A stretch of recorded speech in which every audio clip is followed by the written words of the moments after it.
Welcome to news 60 YouTube channel. అసలు నువ్వెవరు?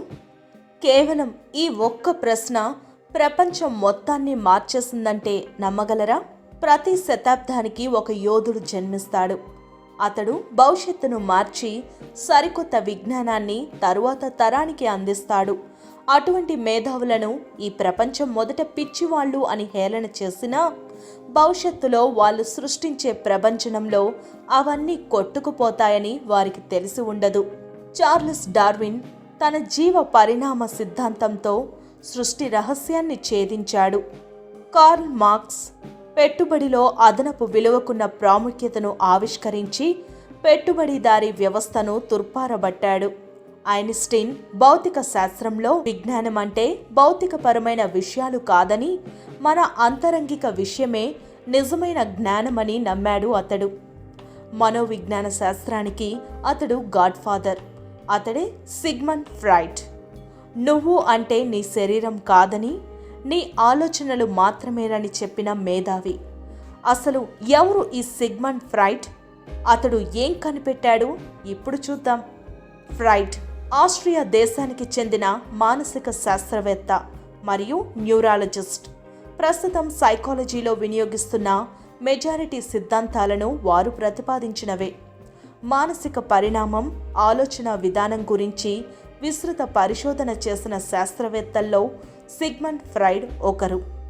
మనుషుల ఆలోచనల వెనుక రహస్యాలను ఛేదించి కలల వెనుకున్న భావాలను వివరించి ప్రపంచాన్ని కొత్త మానసిక విప్లవం వైపు నడిపించిన వ్యక్తి సిగ్మండ్ ఫ్రాయిడ్. ఫ్రాయిడ్ 1856 మే 6న ఆస్ట్రియన్ పట్టణం ఫ్రీబెర్గ్లో జన్మించాడు. ప్రస్తుతం ఈ నగరాన్ని చెక్ రిపబ్లిక్ అని పిలుస్తున్నారు. తండ్రి జాకబ్ ఫ్రాయిడ్ బట్టల వ్యాపారి.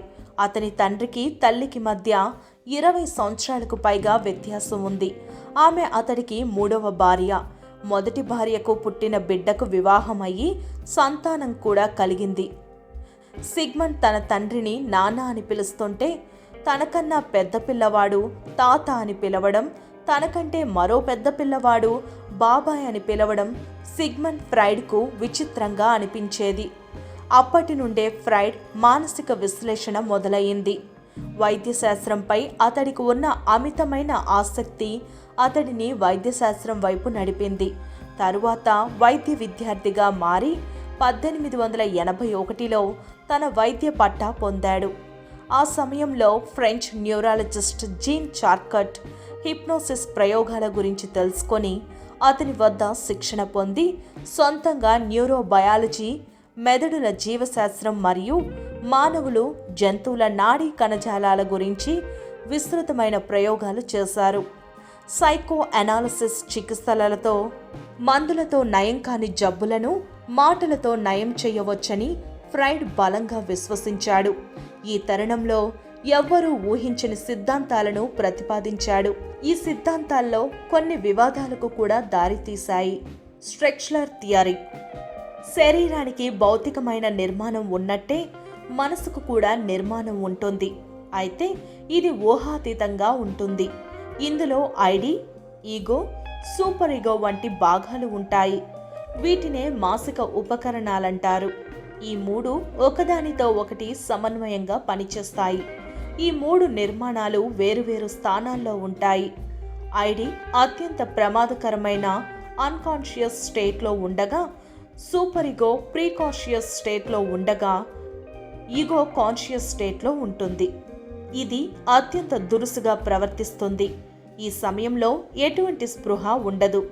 ఈగో అన్నది వాస్తవిక పరిస్థితుల ఆధారంగా ఉంటుంది. ఐడిని మనుగడ కోసమే ఆలోచిస్తుంది. సూపర్ ఈగోకి నైతిక బాధ్యత ఉంటుంది మరియు మొదటి రెండింటిని సమన్వయం చేస్తూ నిన్ను కంట్రోల్ చేస్తుంది. ఉదాహరణకు, నువ్వు రోడ్డు మీద నడుచుకుంటూ వెళ్తున్నావు.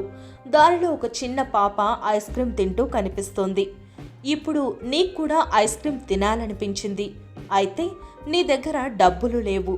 ఇప్పుడు నీ ఐడి ఆ చిన్న పాపను కొట్టి ఐస్ క్రీమ్ తీసుకోమంటుంది. ఈ సమయంలో మెదడు అన్కాన్షియస్ స్థితిలో ఉంటుంది. కానీ సూపర్ ఈగో అది తప్పని చెప్తోంది. ఈగో ఈ రెండింటిని కాంప్రమైజ్ చేసి ఒక డీల్కి వస్తుంది. కష్టపడి పనిచేసి ఐస్ క్రీమ్ను సాధించాలని చెప్తుంది. ఈ టైంలో నీ బ్రెయిన్ యాక్టివ్గా ఉంటుంది, అందుకే నువ్వు సరైన నిర్ణయం తీసుకునే అవకాశం ఉంటుంది. తీవ్రవాదులు, అత్యాచారం చేసేవారు బ్రెయిన్ స్టేటస్ ఐడిగా ఉంటూ అన్కాన్షియస్ స్థితిలో ఉంటారు. అందుకే వారు తప్పు చేస్తున్నప్పుడు ఏం ఆలోచించరు. సెక్సువల్ డిజైర్ థియరీ మానవ జీవిత ఉత్ప్రేరక శక్తిని వెలికితీసే వివరణలు ఇందులో ఉన్నాయి. ఈ సిద్ధాంతం ప్రకారం పుట్టిన ప్రతి పిల్లవాడికి బాల్యం నుండే సెక్స్ ఆలోచనలు, సెక్స్ అంగాలపై శ్రద్ధ వంటివి ఉంటాయి. ఈ సిద్ధాంతం ఎన్నో వివాదాలకు కారణమైంది. దీంతో పాటు unconscious mind, defence mechanism of repression, మానసిక శరీర వైద్య శాస్త్రములో సంచలనాలు సృష్టించాయి. 1923లో వియత్నాం నగరంపై నాజీలు దాడి చేయడంతో యూదులు భయంతో యూరప్ దేశాలకు పారిపోయారు. అయితే సిగ్మండ్ ఫ్రైడ్ మాత్రం అక్కడే ఉంటూ పరిశోధనలు చేయసాగాడు. అయితే ఒకరోజు నాజీలు ఫ్రైడ్ ఇంటిపై దాడి చేసి అన్నిటినీ సర్వనాశనం చేశారు. చివరకు మేరీ బొనాపార్టే అనే యువరాణి సహాయంతో అక్కడి నుండి లండన్కు తప్పించుకుంటాడు. అయితే హిట్లర్ సేన అతని అక్కలను గ్యాస్ ఛాంబర్లో పెట్టి అత్యంత దారుణంగా హింసించి చంపేశారు. ఇది జరిగిన 5 సంవత్సరాల తరువాత ఫ్రైడ్ మరోసారి క్యాన్సర్కు గురి అవుతాడు. ఆ సమయంలో ఏర్పడుతున్న బాధను ఫ్రైడ్ భరించలేకపోయాడు. తనకు ఏదైనా మందు ఇచ్చి ప్రాణం పోయేలా చేయమని వేడుకునేవాడు. చివరికి ఈ మేధావి 1939 సెప్టెంబర్ 23న నిద్రలోనే మరణించారు. 21వ శతాబ్దానికి మానసిక వెలుగులు పంచిన ఫ్రైడ్ అతని మానసిక స్థితిపై ఎటువంటి వివరణ ఇవ్వకుండానే మరణించాడు.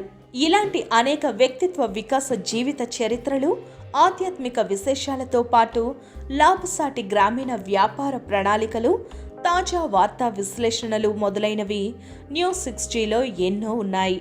వాటిని మీరు ఇప్పుడే చూడవచ్చు. మా వీడియోలు మీకు నచ్చినట్లయితే వెంటనే లైక్ చేయండి, కామెంట్ చేయండి మరియు షేర్ చేయండి. మరిన్ని ఆసక్తికర వీడియోల కోసం న్యూస్60 యూట్యూబ్ ఛానల్ని సబ్స్క్రైబ్ చేసుకోండి. Thank you.